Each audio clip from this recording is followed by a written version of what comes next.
The death of Jesus, from Matthew chapter 27, beginning in verse 11, the New King James Version. Now Jesus stood before the governor, and the governor asked him, saying, Are you the king of the Jews? Jesus said to him, It is as you say. And while he was being accused by the chief priests and elders, he answered nothing. Then Pilate said to him, Do you not hear how many things they testify against you? But he answered him not one word, so that the governor marveled greatly. Now at the feast the governor was accustomed to releasing to the multitude one prisoner whom they wished. And at that time they had a notorious prisoner called Barabbas. Therefore, when they had come together, Pilate said to them, Whom do you want me to release to you, Barabbas, or Jesus, who is called Christ? For he knew that they had handed him over because of envy. While he was sitting on the judgment seat, his wife sent to him, saying, Have nothing to do with that just man, for I have suffered many things today in a dream because of him. But the chief priests and elders persuaded the multitudes that they should ask for Barabbas and destroy Jesus. The governor answered and said to them, Which of the two do you want me to release to you? They said, Barabbas. Pilate said to them, What then shall I do with Jesus who is called Christ? And they all said to him, Let him be crucified. Then the governor said, Why? What evil has he done?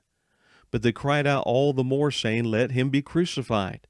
When Pilate saw that he could not prevail at all, but rather that a tumult was rising, he took water and washed his hands before the multitude, saying, I'm innocent of the blood of this just person. You see to it. And all the people answered and said, His blood be on us, and on our children. Then he released Barabbas to them, and when he had scourged Jesus, he delivered him to be crucified.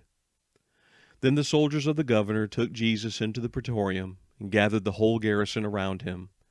And they stripped him, and put a scarlet robe on him. When they had twisted a crown of thorns, they put it on his head, and a reed in his right hand. And they bowed the knee before him and mocked him, saying, Hail, King of the Jews! And then they spat on him, and they took the reed and struck him on the head. And when they had mocked him, they took the robe off him, and put his own clothes on him, and led him away to be crucified. Now as they came out, they found a man of Cyrene, Simon by name. Him they compelled to bear his cross. And when they had come to a place called Golgotha, that is to say, place of a skull, they gave him sour wine mingled with gall to drink. But when he had tasted it, he would not drink.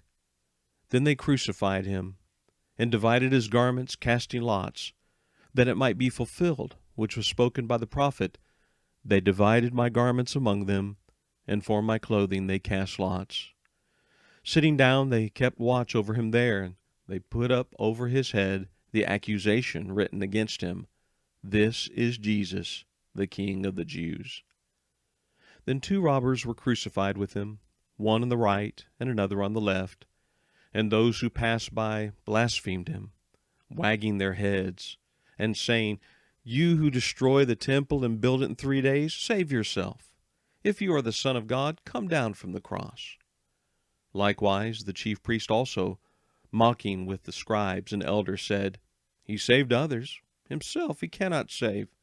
If he's the King of Israel, let him come down from the cross, and we will believe in him. He trusted in God. Let him deliver him now, if he will have him. For he said, I am the Son of God. Even the robbers who were crucified with him reviled him with the same thing. Now from the 6th hour until the 9th hour, there was darkness over all the land. And about the 9th hour, Jesus cried out with a loud voice, saying, Eli, Eli, lama sabachthani? That is, my God, why have you forsaken me? Some of those who stood there when they heard that said, This man's calling for Elijah. Immediately one of them ran and took a sponge, filled it with sour wine, and put it on a reed, and offered it to him to drink. The rest said, Let him alone. Let us see if Elijah will come and save him. And Jesus cried out again with a loud voice, and yielded up his spirit. Then behold, the veil of the temple was torn in two from top to bottom, and the earth quaked, and the rocks were split, and the graves were opened, and many bodies of the saints who had fallen asleep were raised. And coming out of the graves after his resurrection, they went into the holy city and appeared to many. So when the centurion and those with him who were guarding Jesus saw the earthquake and the things that had happened, they feared greatly, saying, Truly, this was the Son of God.